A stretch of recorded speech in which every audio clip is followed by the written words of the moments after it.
pembelajaran seperti penggunaan perangkat digital, platform daring, atau sistem manajemen pembelajaran dapat mengubah cara pengajaran, interaksi antara siswa dan dosen, serta aksesibilitas terhadap informasi dan sumber daya pendidikan. Yang kedua, pola interaksi sosial. Perubahan sosial dapat mempengaruhi pola interaksi sosial di antara siswa, dosen, dan staf di sekolah.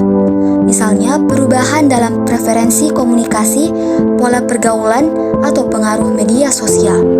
Perubahan ini dapat mempengaruhi dinamika sosial, kolaborasi, dan konflik dalam lingkungan pendidikan. Yang ketiga, kurikulum dan metode pembelajaran. Perubahan sosial dapat mempengaruhi kurikulum dan metode pembelajaran di sekolah. Permintaan akan keterampilan dan pengetahuan yang relevan dengan dunia kerja dan perkembangan teknologi dapat mengarah pada penyesuaian dalam kurikulum. Selain itu, perubahan sosial dapat mendorong pengembangan metode pembelajaran yang lebih interaktif, kolaboratif, atau berbasis proyek. Yang keempat, kebudayaan sekolah. Perubahan sosial dapat mempengaruhi kebudayaan sekolah secara keseluruhan. Nilai-nilai, norma, tradisi, dan identitas kolektif yang dianut oleh komunitas sekolah dapat mengalami perubahan seiring dengan perkembangan sosial dan budaya yang lebih luas. Misalnya, perubahan dalam toleransi, inklusi, atau pendekatan multikultural dalam lingkungan pendidikan. Dan yang kelima, perubahan sosial dan isu sosial. Perubahan sosial di masyarakat dapat mencerminkan diri dalam sekolah. Isu-isu sosial seperti kesetaraan gender, keberlanjutan lingkungan, keadilan sosial, atau perubahan budaya dapat menjadi fokus perubahan sosial di sekolah. Hal ini dapat mempengaruhi pemahaman siswa, program pendidikan, dan upaya pengembangan masyarakat di lingkungan pendidikan. Gap antara konsep pendidikan ideal dengan fenomena perubahan sosial yang terjadi di sekolah dapat timbul dalam beberapa aspek. Yang pertama, filosofi pendidikan dan tujuan pendidikan. Tokoh pendidikan Indonesia seperti Ki Hajar Dewantara menekankan pentingnya pendidikan yang berfokus pada pembentukan karakter, kebebasan berpikir, dan pengembangan potensi individu. Namun, dalam realitas perubahan sosial yang terjadi di sekolah, tujuan pendidikan seringkali lebih terfokus pada pencapaian akademik dan persiapan untuk karir. Yang kedua, penilaian dan evaluasi. Tokoh-tokoh pendidikan Indonesia seperti Muhammad Yamin menekankan pentingnya penilaian yang mencakup aspek non-akademik seperti sikap, karakter, dan keterampilan sosial. Namun, dalam perubahan sosial, penilaian seringkali lebih terfokus pada hasil akademik dan pemeriksaan standar yang mengukur pemahaman faktual daripada kemampuan kritis dan kreatif siswa. Yang ketiga, inklusi dan keragaman.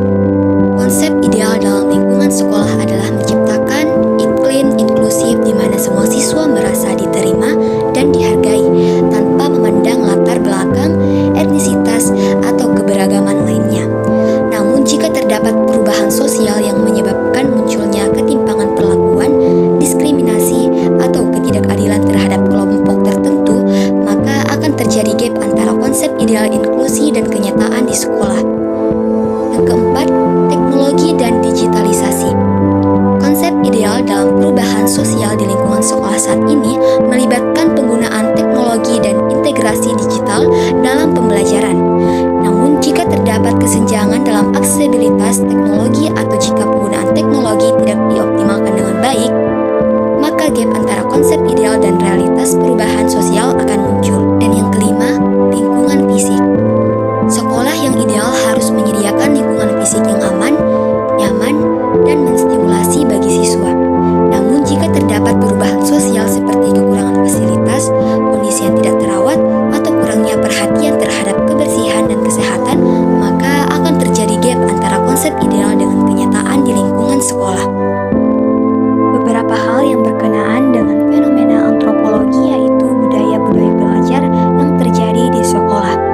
Yang pertama, gaya pembelajaran.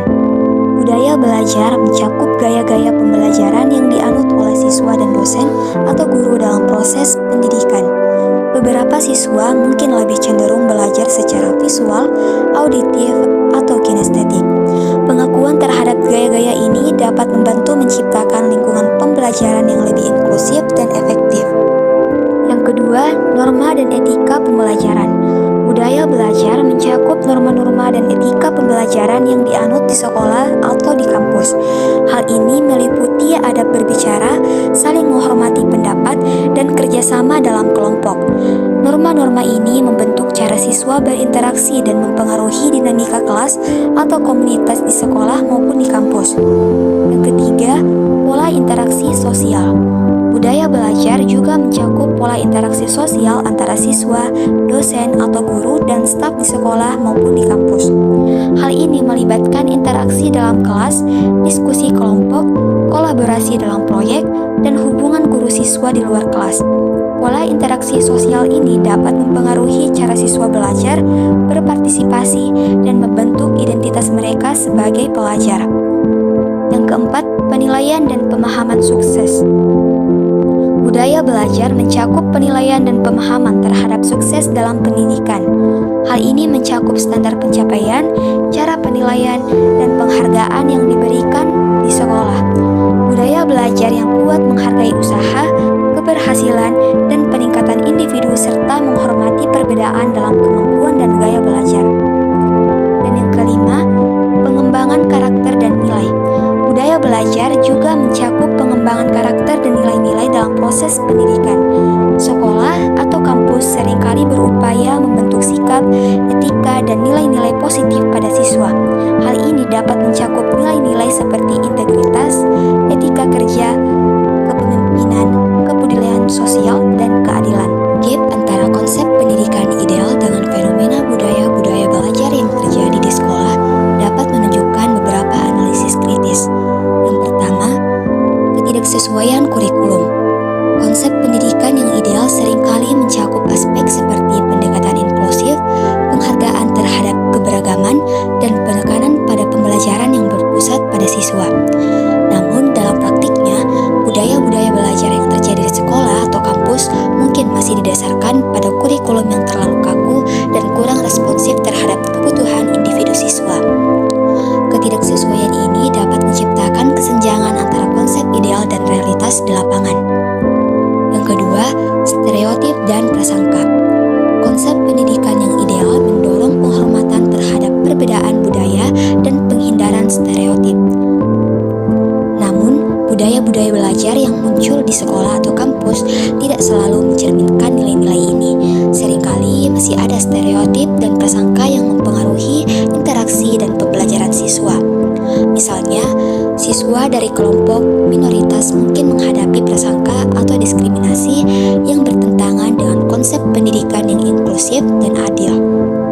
Yang ketiga, tumpang tindih nilai dan norma. Konsep pendidikan yang ideal seringkali didasarkan pada nilai-nilai universal seperti etika, kesetaraan, dan keadilan. Namun, di lingkungan sekolah atau kampus, budaya-budaya belajar yang muncul dapat mencerminkan tumpang tindih nilai dan norma yang berbeda. Misalnya, beberapa kelompok mungkin menganut norma-norma yang menekankan persaingan dan pencapaian individu. Sementara yang lain mungkin lebih mementingkan kerjasama dan kebersamaan. Ketidakselarasan ini dapat menciptakan konflik nilai dan norma di dalam lingkungan pendidikan. Yang keempat, tantangan dalam